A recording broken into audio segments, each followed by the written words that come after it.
Olá, esse é o pitch de metalurgia mecânica sobre a fratura, comportamento ductil frágil. Como iniciou? O estudo da fratura surgiu a partir da análise de falhas catastróficas. Como exemplo, temos o desastre da Silver Bridge, investigado com a aplicação dos conceitos da mecânica da fratura. Neste caso, temos aço carbono tratado termicamente, e a falha foi em torno do pino da junta, e as causas foram altas tensões por tração, corrosão no interior do olhar, fissura formada durante o processo de fundição e erro no projeto. Como efeito, tivemos a ruptura por clivagem, uma fratura frágil. Então, o que é fratura? Será a falha resultante da separação induzida em uma ou mais partes do material. Envolve a evolução das trincas que podem se propagar por muito tempo antes que ocorra a fratura final.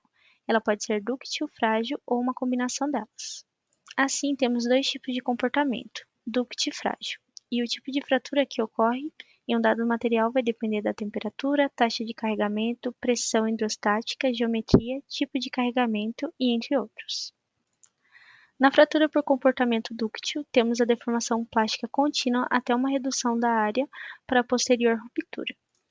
Ela vai ser observada em materiais CFC. Vamos ter uma grande deformação plástica na frente da trinca. Essa trinca ela vai ser considerada estável, vai resistir à tensão adicional e vai ter uma elevada absorção de energia, tenacidade antes da fratura. Falando dos seus aspectos macroscópicos, temos que ela será fibrosa, tassacone, teremos que essa trinca vai propagar por cisalhamento e vai ter um movimento de discordâncias. O mecanismo de fratura se dará da seguinte forma, conforme exemplificado abaixo. Vamos ter a formação do pescoço, formação de microcavidades, coalescimento das cavidades para promover uma trinca ou fissura, formação e propagação da trinca em um ângulo de 45 graus em relação à tensão aplicada e o rompimento do material por propagação da trinca. Já os seus aspectos microscópicos, vemos o coalescimento de microcavidades, conhecido como dimples, que prossegue à medida que a fratura avança. Falando agora sobre a fratura frágil, nela não vai ocorrer a deformação plástica. Ela é observada em materiais CCC e HC. Vamos ter a formação e a propagação de uma trinca numa direção perpendicular à aplicação da tensão. Temos como exemplo cerâmicas, gelos e metais frios, e essa trinca ela vai ser considerada instável. Ela vai se propagar rapidamente sem um aumento da tensão, tendo uma baixa absorção de energia antes da fratura. Olhando seus aspectos macroscópicos, temos que a fratura será brilhante, podendo ser transgranular ou intergranular, e essa trinca ela vai propagar por clivagem, que é a quebra das ligações atômicas ao longo de um plano cristalino específico. Além disso, em alguns casos, podemos ter a marca de sargento em formato de V, que vai apontar para a origem da fratura. Como citado, podemos ter dois tipos de fratura frágil, a transgranular, onde a trinca vai passar através do grão, apresentando superfície de fratura com textura facetada devido às diferentes orientações do plano de clivagem dos grãos, e a intergranular, onde a propagação da trinca ao longo dos contornos de grão.